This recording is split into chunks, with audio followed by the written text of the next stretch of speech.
Hey there, folks. Daniel Fritter here with Caliber Magazine, and hopefully a pretty quick gun politics update for everyone for October 18th, 2023. And for a bit of a change of pace as of recently, this is actually going to be a piece of good news. I think that we can report with some confidence that the buyback is never going to happen, basically. It's been in the headlines as of late. We've written about it, obviously. That was primarily because the amnesty protecting owners of these so-called assault-style firearms was set to expire on the 30th of this month, and obviously was getting very close. The government has recently announced that they will be extending that amnesty to October of 2025, which has led to a whole lot of political discussions, which we'll get into. But long story short, we found some documentation on Public Safety's website that gives some insight into why the extension likely happened, and a little bit more information on potential timelines, which we can then use to infer that this is likely not going to happen. So the first little piece of evidence that we found was it's a thing called a transition book. It's a publication that is created by ministry staff for incoming deputy ministers or ministers. They're designed to help brief and update incoming high-level staff like that on issues and programs that the ministry is confronting. And in the one for the Deputy Minister of Public Safety, which is dated to October of 2022, when that role switched individuals, they specifically cite that understaffing is the hurdle preventing the firearms buyback program from basically getting off the ground. It's not an insubstantial program. I say that because people maybe don't understand that it's a government program that is in partnership, formal partnership with everyone from the New Zealand Police to the RCMP to provincial partnerships to Indigenous groups, etc. It's a massive program with a ton of horizontal initiatives, which is programs that work across different levels of government and whatnot. And whenever you get those big partnerships, there's also a lot of checks and balances in place to regulate those relationships. Long story short, it becomes a very large program with 4 divisions involved taking care of all of this stuff.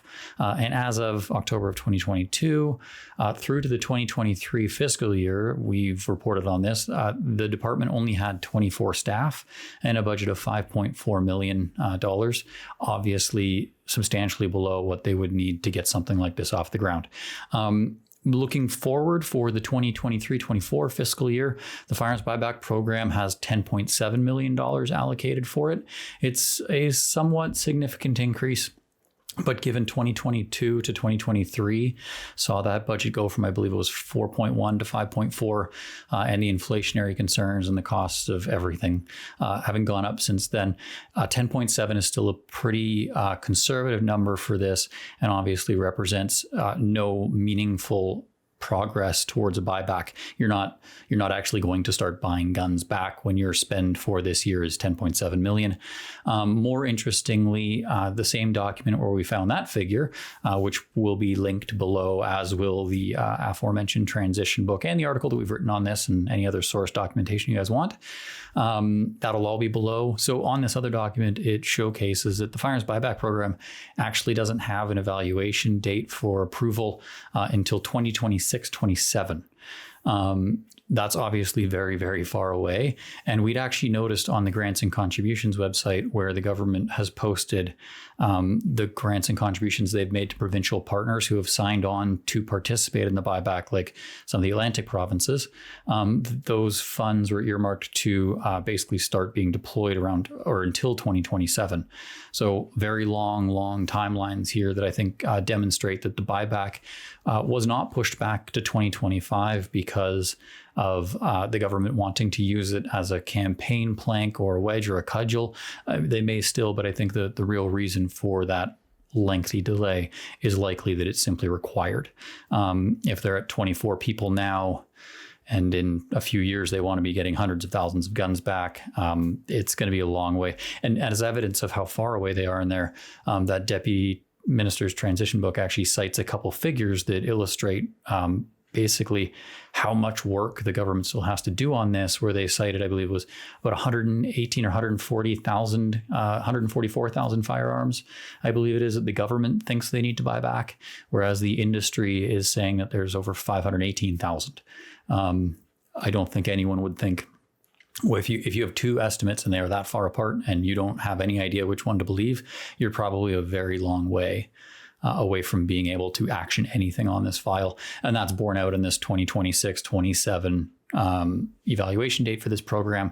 Long story short, why I think we can say it's probably not going to happen is the combination, obviously, of if the amnesties expire in October of 2025, that's 1 month before this government's mandate would run out on the calendar year.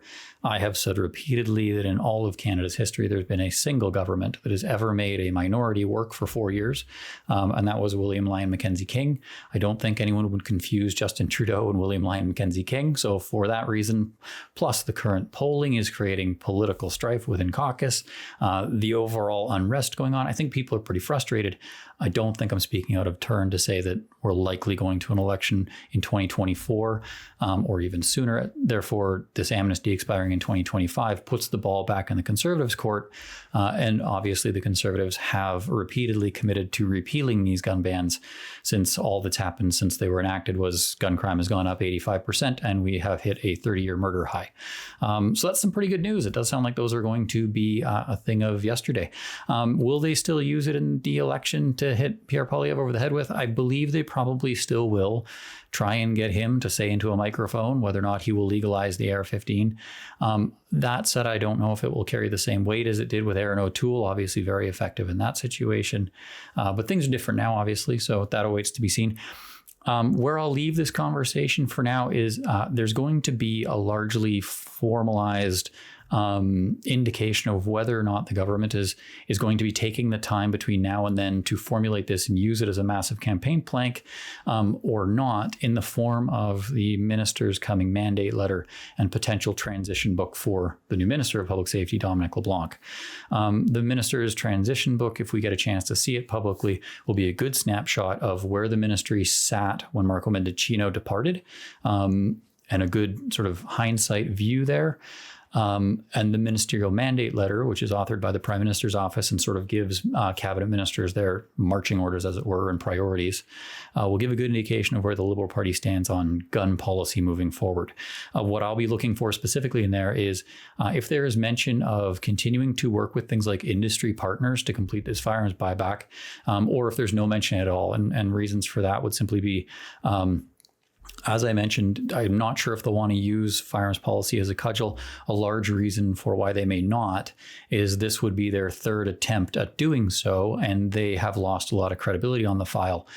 So standing up and saying, vote for us and we'll ban these guns, it's not the greatest look for them. And I think that perhaps they might be looking to back away from this, or conversely, that would be the case where they don't mention too much about it and they've just chosen 2025 to not talk about guns between now and then. The alternative would be if they talk about industry partners, they would be looking to move the ball downfield on the buyback using, unfortunately, leveraged businesses to start this and get some compliance, get a percentage compliance rating of some degree that they can then sell to give them credibility in the next campaign. Now, that's obviously hugely incumbent upon industry support and cooperation. I'm not sure with current polling and sort of the expectation that an election is coming sooner. Some gun shops will very much want to keep these guns in inventory with the understanding and expectation that if a government changeover happens, they're in inventory and they'll be able to sell them eventually. But unfortunately, because of the economic situation that a lot of gun shops find themselves in after, various things from interest rate hikes, reducing total capital to obviously the regulatory changes, it's made a lot of gun shops suffer financially. And for those shops, these guns are not sentimental items. They are not even objects that represent rights in a lot of cases. They are working capital that is used to pay your staff salaries, your lease, your insurance, your bills.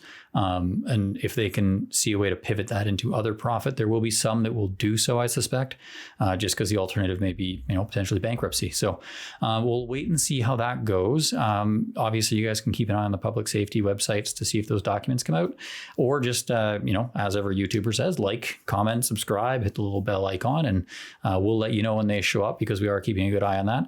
To that end, if you want to support what we're doing, do those things. Obviously, I will be replying to comments for the first couple of days. Then it gets a little bit more difficult. And if you want to support what we're doing, head over to calibermag.ca/subscribe. Unfortunately, we've had our own staffing issues, so the current issue is slightly delayed relating to the giant fire in West Kelowna, unfortunately. But thank you for everyone's patience, which has been awesome.